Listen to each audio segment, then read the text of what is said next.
अहिल्यानगरच्या नेवासा तालुक्यातील कला केंद्र चालकाकडे एका महिलेने 2 लाख रुपयांची खंडणी मागितल्याचा प्रकार समोर आलाय। महिलेने मंत्री आशिष शेलार यांच्या नावाचा उल्लेख करत कला केंद्रांवर चौकशीसाठी आलेला दावा केलाय। राज्य सरकारने डीजेवरील अश्लील लावणी आणि नृत्यावर बंदी घातल्यानंतर या आदेशाचा गैरवापर करून खंडणी मागितली। या प्रकरणी राष्ट्रवादी काँग्रेसच्या सांस्कृतिक विभागाने आक्षेप घेतलाय। या प्रकरणी कारवाई करावी अशी मागणी मुख्यमंत्री देवेंद्र फडणवीस यांच्याकडे पत्राद्वारे करण्यात आली आहे। मी लई कच्चा खिलाडी नाही, मी लई पक्का खिलाडी आहे। नाही ना, हा तुमचा विषय। मला वाटलं मला फोन नाही याचं नाही, पण ते ऐका ना, ते इतके नाही माझ्या ज्याने होणार। ऐका आपल्या ज्याने इतके होणार नाही, तुम्ही जे म्हणले इतके होणार नाही।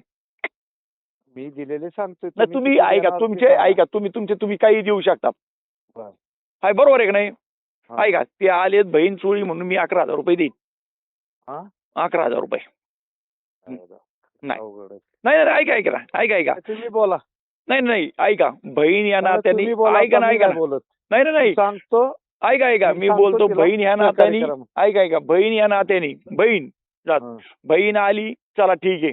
आणि ते बहीण या नात्याने चला बा, त्यांची फुल नाही फुलाची पाकळी त्यांचा आपण मान ठेवू, त्यांना जेवू घालू। हा पण ते असं तुम्ही त्यांना बोला। राष्ट्रवादी चित्रपट व सांस्कृतिक विभागाच्या वतीने गेल्या अनेक वर्ष महाराष्ट्रातील पारंपरिक लावणीचे पावित्र्य जतन अबाधित राहण्यासाठी आम्ही राज्य सरकारकडे सातत्याने पाठपुरावा करत होतो।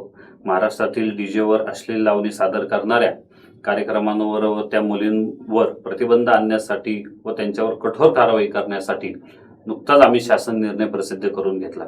परंतु या शासन निर्णयाचा गैरवापर करून काही टोळ्यांनी आणि विशेषतः महिला कार्यकर्त्यांनी काही संगीत बारी कला केंद्र मालकांकडून खंडणी वसूल करण्याचा धक्कादायक प्रकार कालच समोर येताना सर्व महाराष्ट्राने पाहिलाय।